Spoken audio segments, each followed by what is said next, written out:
மாபாரதத்தை மேருவில் எழுதிய மந்திரமூர்த்தியே சரணம்.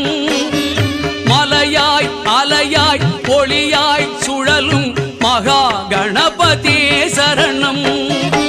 பூபாரத்தை சுமந்து இயக்கும் புண்ணிய புருஷனே சரணம். பூபாரத்தை சுமந்து இயக்கும் புண்ணிய புருஷனே சரணம். புத்தியும் சக்தியும் நித்தமும் அருளும் சத்திய ஜோதியே சரணம். பிரணவ பொருளே ஓம் கணபதி சரணம் சரணம் சுவாமி. பேசும் தெய்வமே பிள்ளை செல்வமே